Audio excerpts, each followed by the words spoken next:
Cordial saludo para todos y todas. Hoy vamos a hablar de los modelos de aprendizaje.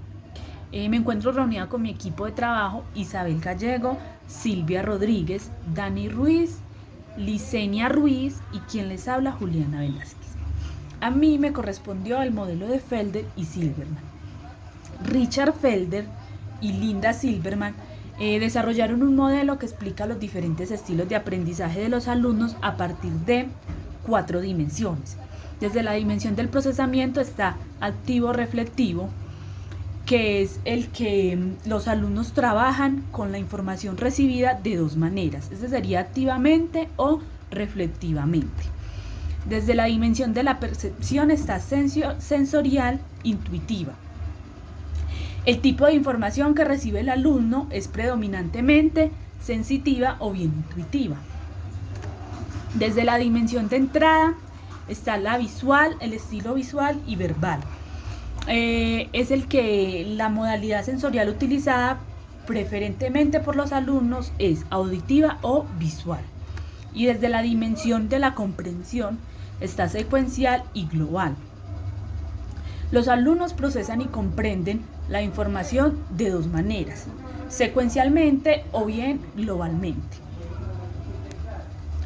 La diferencia de este modelo a los otros es que según Aragón, este modelo clasifica los estilos de aprendizaje. ¿Cómo se puede aplicar el modelo en el aula? Felder y Silberman defienden que los estudiantes aprenden de diferentes maneras: por el oír y ver, al reflexionar y actuar, ya sea lógico o razonamiento intuitivo, al memorizar y visualizar y establecer analogías, y ya sea fija o en pequeños trozos y piezas grandes. Desde lo sensorial, los estudiantes son buenos para memorizar la información brindada y son cuidadosos en la realización de sus trabajos. La intuitiva: los estudiantes se inclinan por innovar y descubrir cosas nuevas. En lo visual, los estudiantes recuerdan mejor lo que ven, prefieren apoyos gráficos con figuras. Lo verbal: los estudiantes prefieren las explicaciones verbales. Global: los estudiantes aprovechan la tecnología para desarrollar relaciones con sus compañeros. Secuencial: los estudiantes siguen la secuencia de las indicaciones dadas y trabaja de forma progresiva. Reflexivo: los estudiantes aprenden bien en situaciones que son más de teoría y les gusta trabajar solos. El modelo de los hemisferios cerebrales de Roger Sperry. Cada hemisferio se encarga de ciertas funciones que controlan la mitad del cuerpo del lado contrario. Este modelo se diferencia de los otros modelos porque hace énfasis principalmente en las funciones cognitivas que cada hemisferio del cerebro desarrolla. Es así como el hemisferio izquierdo le corresponde el pensamiento analítico, todo lo que tiene que ver con la parte verbal, la codificación y decodificación del habla, las matemáticas, la notación musical, secuencial, temporal, digital, todo lo lógico, analítico y racional. Mientras que el hemisferio derecho le corresponde el pensamiento intuitivo, todo lo que es visoespacial, musical, simultáneo, analógico, gestáltico, creativo, intuitivo. Las evidencias empíricas e ideas teóricas, la investigación denominada división cerebral realizada por el Dr. Roger Sperry demostró que cada hemisferio está especializado en un modo de pensamiento y de percepción. Mediante sus experimentos del cerebro dividido e investigaciones donde seccionaba el cuerpo calloso de animales y humanos, Sperry pudo indicar que al hemisferio izquierdo del cerebro le corresponde el pensamiento analítico, mientras que al derecho el pensamiento intuitivo, demostrando así la especialización funcional de cada uno de los hemisferios. ¿Cómo podemos aplicar este modelo en el aula? Primero, la presentación. El docente, al comenzar la clase, debe explicar de forma oral qué se realizará, la importancia y utilidad de la temática. Segundo, la explicación. Se debe explicar el tema a través de esquemas, por ejemplo, un mapa mental, un mapa conceptual, un cuadro simbólico. Tercero, la ejemplificación, presentar ejemplos del tema con representaciones gráficas, videos, imágenes, fotografías. Cuarto, la experimentación. Proponer actividades experimentales relacionadas con la resolución de problemas de la vida cotidiana. Eso es todo. Gracias. Cordial saludo, compañeras y tutora. En esta ocasión yo les voy a hablar de la teoría de inteligencias múltiples de Gardner. Esta teoría plantea que la inteligencia no se reduce únicamente a las habilidades lingüísticas, científicas y matemáticas, sino que abarca muchas más destrezas y habilidades en las personas.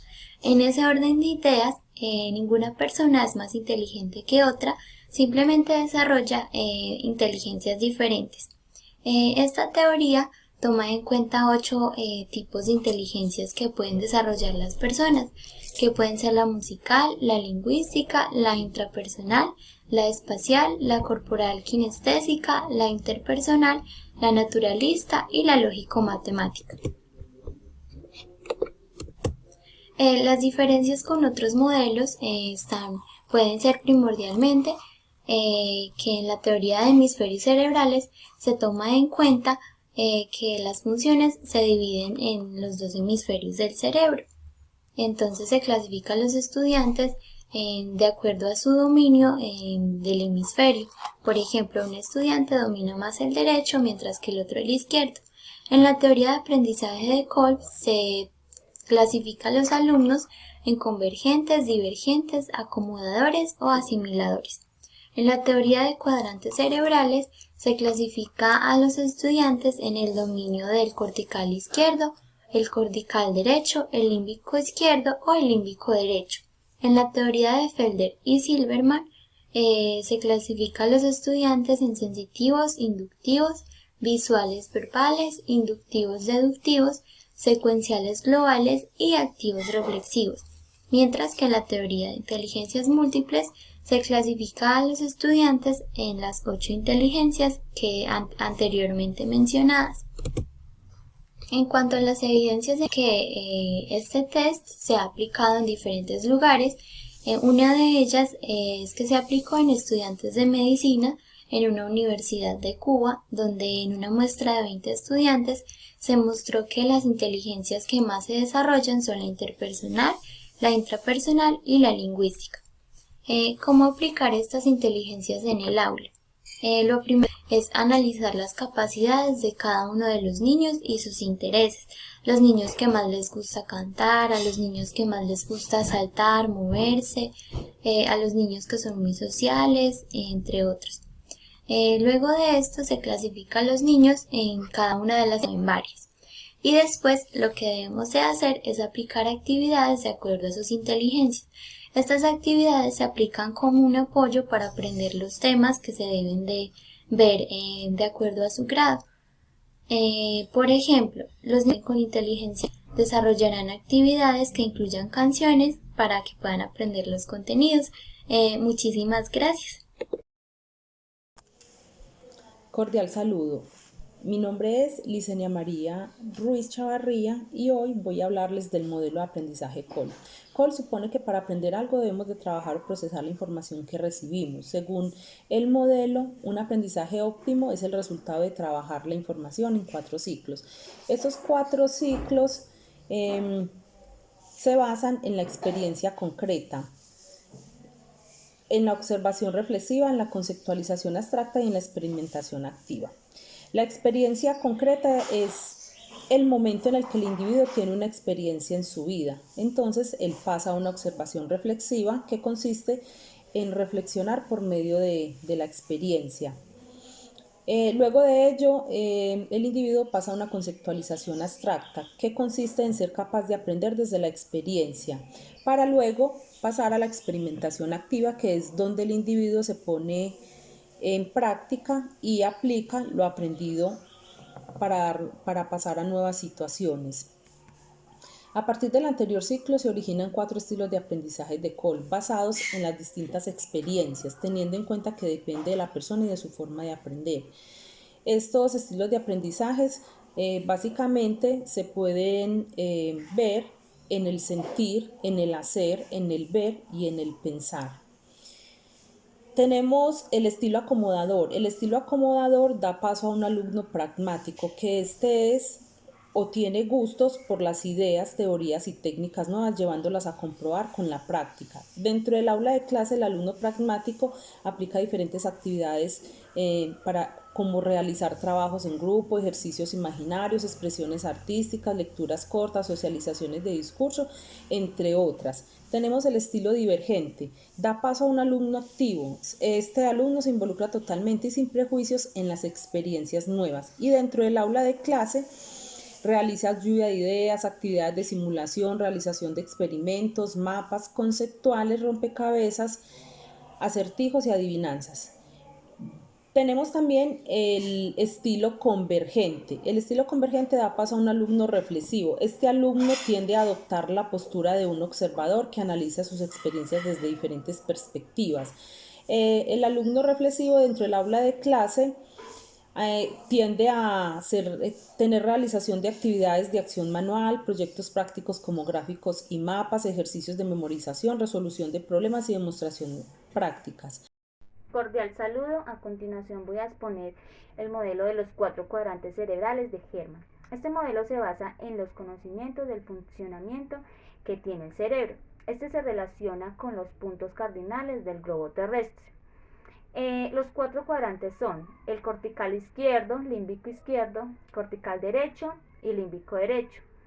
Entre los 5 modelos de estudio de aprendizaje tenemos el modelo de Felder y Silberman. Este se clasifica en 5 dimensiones, los cuales son el visual, el sensorial, el secuencial, el activo y el inductivo. El modelo de los hemisferios cerebrales, aquí el hemisferio que más predomine entre el derecho emocional y el izquierdo lógico se verá reflejado en el actuar y pensar del individuo. En el modelo de las inteligencias múltiples, estas son 7 inteligencias que tiene el ser humano para percibir el mundo, las cuales son lingüística, la lógico-matemática, la corporal-kinética, la secuencial, la interpersonal, la intrapersonal y la musical. Otro de los modelos es el modelo de Kolb. Su estilo de aprendizaje se basa en aprender a procesar la información recibida, y esta parte de 4 fases, las cuales son el actuar, el experimentar, el reflexionar y el teorizar. Y por último tenemos el modelo de los 4 cuadrantes. Como ya habíamos dicho, es el conocimiento, son los conocimientos del funcionamiento del cerebro, los cuales los 4 cuadrantes son el cortical izquierdo, límbico izquierdo, cortical derecho y límbico derecho. Entre las evidencias empíricas, este resulta del incruzamiento de los hemisferios derecho e izquierdo del modelo de Perry, y de los cerebros cortical y límbico del modelo MC-Klein. Cada hemisferio trabaja de forma diferente, y esto hace que cambie la manera de percibir el mundo. En la idea teórica, la corteza cerebral estimula uno de los cuadrantes. Esto hace que las personas tengan preferencias por algunas cosas, y como no se hereda, tiende a ser única. Uno de los ejemplos es cuando hacemos en uso del cortical izquierdo en un aula de clase, es cuando el docente está trabajando los tipos de animales y pide a sus estudiantes que clasifiquen los animales por especie y por hábitat. Aquí sobresale o se aplica el cortical izquierdo. Muchísimas gracias por su atención.